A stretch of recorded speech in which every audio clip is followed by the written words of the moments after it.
Akkam jirtu maatii Oromiyaa total odeeffannoo nama gaddisiisu dhimma artistii Kabbitoo yookaan ammoo Jaakoo amantiin wal qabatu odeeffannoo hedduu isiniif qoduuf qabannee jirra. Odeeffannoo isiniif qonnu keessaa Abban Kabbitoo du'uu fi akkasuma boqochuun harmee isaa haala nama gaddisiisu uumetu jira.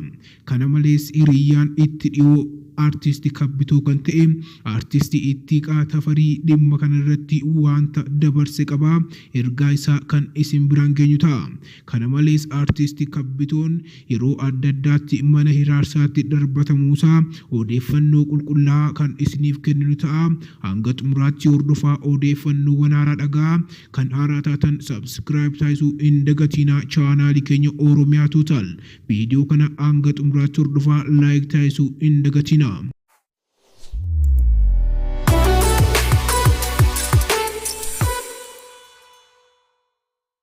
Manguddoo waggaa 70 kan ta'an Abban artistii jaallee amantee yookaan ammoo Kabbee Kabbitoo obbo amantee gaarradoo sababa ilmi kee waboo keessa jira jedhuun kanaan dura hidhaa turan.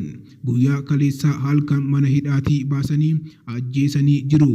Namoonni hedduus dhimma kanaan wal qabatee gadda isaanitti dhagahame fuula Facebook fi miidiyaa adda addaa irratti dhageessisaa jiru. Ilmi isaanii artistii Kabbee Kabbitoo yookaan ammoo Jaakoo amantee yaada fuula Facebook isaarratti barreesseetiin Abban gaaddisa koo mana hidhaatii baasanii na jalaa galaafatan.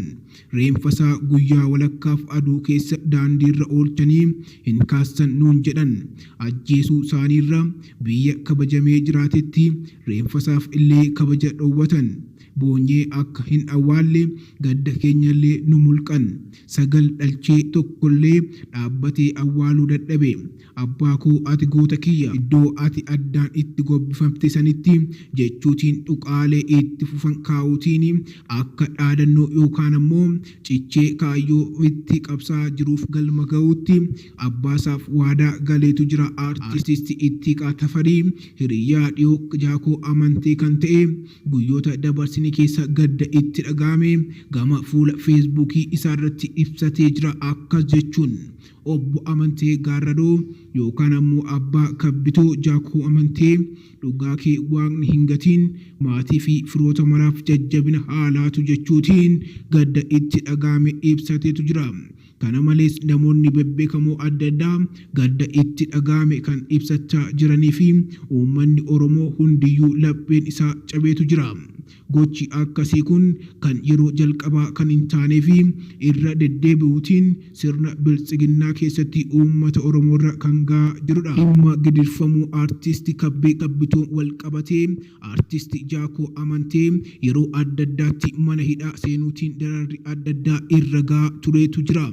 Yeroo kanatti hojii artii hojjeturraa kan fagaatee jiru artistii Jaakoo amantee hojiilee isaa koomedii walitti fufiinsa qaban yookaan ammoo series draamaa kan FIB TV irratti darbu dhimma quuqama Oromummaa ergaa dabarsa jechuutiin mootummaan biltsiginnaa qophiin kun akka adda citu taasiseetu jira. Kana malees qophiilee isaa adda addaa gama YouTube irratti hojjetu akeekkachiisa itti laachuutiin akka inni dhaabu taasisanii jiru. Egaa kabajamoo maatii Oromiyaa total odeeffannoon guyyaarraa itti fufeetu jira. Viidiyoo gabaabduu artistii Kabbitoo fi Ittiqaa Tafarii waliin hojjetan kan isin bohaarsu akka itti aanutti kan isiniif dhiyeessinu ta'a. Hordofaa walitti deebina. Haadhati qamadii namaa sirriitti dubbi. haadhati ati moo Jabaadhu sirriitti dubbisi. nan dubbisa. Akkanumatti mootii ta'e jiraadhu. Naaf jiraadhu. Naa jiraadhu. Naaf jiraadhu. Ayyaana Oromoo si wajjin haa ta'u. Lee naaf jiraadhu. Rabbi asiima. Nan deema kan nan dubbisa. Ittan dubbisa. Hiriyoottan kiyya baay'ee si jaalatu. Garuu argadde yoo jedhee namuna namanu. Akka inni bootoo si wajjin hin kaane immoo bilbila hin qabu.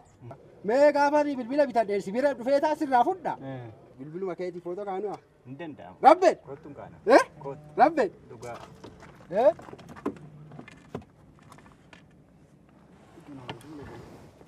Kamadina. Haadhati. Ay, tiki. Siya. Orwe. Amarrat god ammas arati. Oromo Finfinneet nan dubbisa sirriitti. Jedhiga. Fayyaanaaf. Jedhiga. Tole tole. Waay qamadii nama.